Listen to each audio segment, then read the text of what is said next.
پوری دنیا میں حکمرانی کرنے والے دنیا میں 4 انسان گزرے ہیں، ان میں 2 مسلمان اور 2 کافر، ایک فرعون اور دوسرا نمرود۔ یہ 2 کافر تھے جنہوں نے پوری دنیا میں حکمرانی کی ہے، اور مسلمانوں میں ایک حضرت ذوالقرنین علیہ السلام ہے، انہوں نے پوری دنیا میں حکمرانی کی ہے، اور حضرت سلیمان علیہ السلام انہوں نے بھی پوری دنیا میں حکومت کی ہے۔ داؤد علیہ السلام نے اپنے پیچھے 20 بیٹے چھوڑ کر گئے ہیں، ان میں حضرت سلیمان علیہ السلام بھی تھے۔ تو اللہ تعالیٰ نے حضرت سلیمان علیہ السلام کو بہت ساری خصوصیات سے نوازا تھا، چنانچہ حضرت داؤد علیہ السلام کے 20 بیٹوں میں حضرت سلیمان علیہ السلام وہ واحد بیٹا تھا جس کو اللہ تعالیٰ نے حضرت داؤد علیہ السلام کے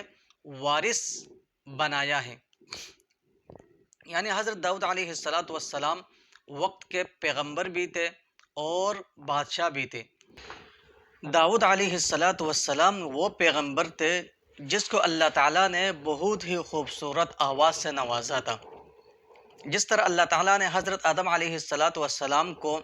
بہترین قد سے نوازا تھا، یوسف علیہ السلام کو بہترین حسن سے نوازا تھا، حضرت موسیٰ اور حضرت عیسیٰ علیہ السلام کو بہترین معجزات سے نوازا تھا، ہمارے پیارے نبی حضرت محمد مصطفیٰ صلی اللہ علیہ وسلم کو بہترین مختلف قسم کے معجزات اور بہترین اعلیٰ قسم کے اخلاق سے نوازا تھا۔ تو اسی طرح حضرت داؤد علیہ السلام کو اللہ تعالیٰ نے بہترین آواز سے نوازا تھا، یہاں تک کہ جب حضرت داؤد علیہ السلام جب زبور کی تلاوت کیا کرتے تھے تو اس وقت دور دراز سے لوگ جمع ہو جاتے تھے سننے کے لیے، حتیٰ کہ زمین کے کیڑے مکوڑے اور آسمان کے مخلوق چرند پرند بھی سامنے جمع ہو جاتے تھے اور قریب آ کر حضرت داؤد علیہ السلام کو سنتے تھے اور وجد میں آتے تھے۔ اللہ تعالیٰ نے اتنی پیاری خوبصورت آواز دی تھی۔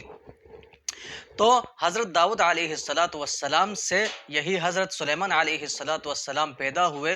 باقی جو 19 بیٹے تھے ان کو بھی اللہ تعالیٰ نے مختلف قسم کے مختلف خصوصیات سے نوازا تھا، لیکن سلیمان علیہ السلام کو الگ خصوصیات سے نوازا۔ چنانچہ حضرت سلیمان علیہ السلام وقت کے بڑے نبی ہونے کے ساتھ ساتھ وقت کے بہت بڑے بادشاہ بھی گزرے اور بڑے خوبصورت بھی تھے، طاقتور بھی تھے اور بڑے حکمت سے مالا مال تھے۔ آپ کو پتہ ہوگا دنیا میں پوری دنیا میں حکمرانی کرنے والے دنیا میں 4 انسان گزرے ہیں، ان میں 2 مسلمان اور 2 کافر، ایک فرعون اور دوسرا نمرود۔ یہ 2 کافر تھے جنہوں نے پوری دنیا میں حکمرانی کی ہے، اور مسلمانوں میں ایک حضرت ذوالقرنین علیہ السلام ہے، انہوں نے پوری دنیا میں حکمرانی کی ہے، اور حضرت سلیمان علیہ السلام انہوں نے بھی پوری دنیا میں حکومت کی ہے۔ اب سلیمان علیہ السلام کو اللہ تعالیٰ نے کن خصوصیات سے نوازا تھا؟ اللہ تعالیٰ نے حضرت سلیمان علیہ السلام کو اتنی خصوصیات سے نوازا تھا کہ آپ سن کر حیران اور دنگ رہ جائیں گے۔ ہوا حضرت سلیمان علیہ السلام کے لیے مسخر تھی، دریا کا پانی حضرت سلیمان علیہ السلام کے لیے مسخر تھا، اور چرند پرند حضرت سلیمان علیہ السلام کے لیے مسخر تھے، دنیا کے سارے انسان حضرت سلیمان علیہ السلام کے لیے مسخر تھے، اور جنات بھی حضرت سلیمان علیہ السلام کے لیے مسخر اور تابعدار اور فرمانبردار تھے۔ ہوا کیا، ایک دفعہ حضرت سلیمان علیہ السلام نے تمام مخلوقات کو جمع کیا، جس میں انسان بھی تھے اور چرند پرند بھی تھے، دیگر حیوانات بھی تھے۔ تو وہاں دیکھا کہ ایک جگہ یہ جو ایک پرندہ ہے ہدہد وہ غائب تھا۔ جب یہ پرندہ غائب ہو گیا اور حاضری میں اس نے لبیک کہتے ہوئے نظر نہیں آیا تو سلیمان علیہ السلام پریشان ہو گئے۔ یہاں نقطہ اور حکمت کی بات یہ ہے، جب حضرت سلیمان علیہ السلام نے دیکھا کہ اطراف میں ہدہد پرندہ نظر نہیں آ رہا، جبکہ ہدہد جو پرندہ ہے یہ دیگر پرندوں میں بہت چھوٹا ہے اور ساتھ ساتھ یہ کمزور بھی ہے، ساتھ ساتھ ان کی تعداد بھی کم ہے،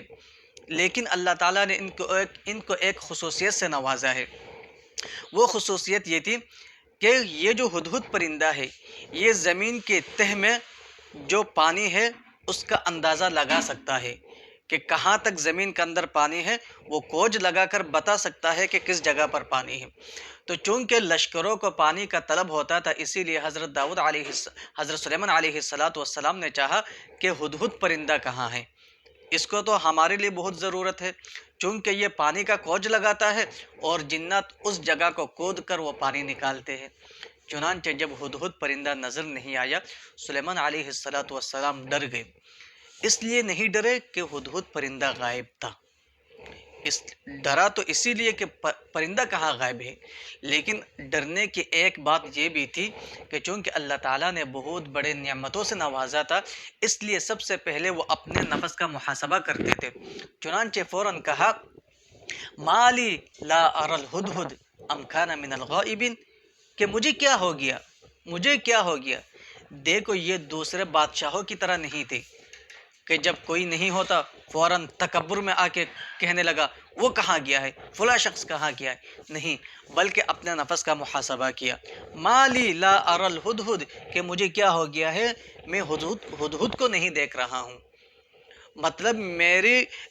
میری طرف سے کوئی کمی تو نہیں ہوئی ہے، میں نے کوئی گناہ تو نہیں ہو گیا ہے، مجھ سے کوئی خطا تو نہیں ہو گیا ہے جس کی وجہ سے اللہ تعالیٰ نے ہدہد کو میرے تابعداری اور فرمانبرداری سے نکال دیا ہے۔ اس لیے فوراً کیا کہا مالی لا اری الہدہد، کہ مجھے کیا ہو گیا ہے، میں ہدہد کو نہیں دیکھ رہا ہوں۔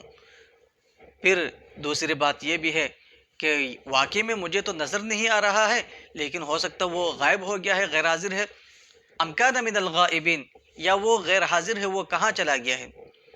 جب پتہ چلا کہ وہ یہاں غیر حاضر ہے، واقعی میں نظر نہیں آ رہا، تو فوراً حضرت سلیمان علیہ السلام نے کیا کہا لَأُعَذِّبَنَّهُ عَذَابًا شَدِيدًا أَوْ لَأَذْبَحَنَّهُ أَوْ لَيَأْتِيَنِّي بِسُلْطَانٍ مُّبِينٍ۔ سلیمان علیہ السلام نے کہا انتظار کرو، جب یہ ہدہد پرندہ آئے گا میں اس کو سزا دوں گا، لَأُعَذِّبَنَّهُ عَذَابًا شَدِيدًا، اتنا دردناک سزا دوں گا،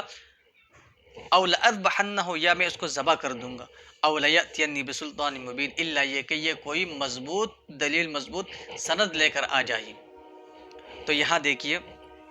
یہاں عام طور پر جو پالتو جانور ہے جس کو ہم سواری کے لیے استعمال کرتے ہیں، اور اسی طرح جس کو ہم بوجھ اٹھانے کے لیے، بوجھ لادنے کے لیے استعمال کرتے ہیں، جیسے گھوڑا ہو گیا ہے، گدھا ہو گیا ہے، تو اس طرح یہ گھوڑا، گدھا وغیرہ، اونٹ ہے، ان کو سزا دینا کیا یہ جائز ہے یا نہیں ہے۔ دیکھو اس آیت سے پتہ چلتا ہے کہ گھوڑے، گدھے وغیرہ کو معمولی سزا دینا جائز ہے، حد سے تجاوز نہ کرے، کہ یہ جانور اگر کام میں سستی کرے تو آپ ان کو معمولی سزا دے سکتے ہیں۔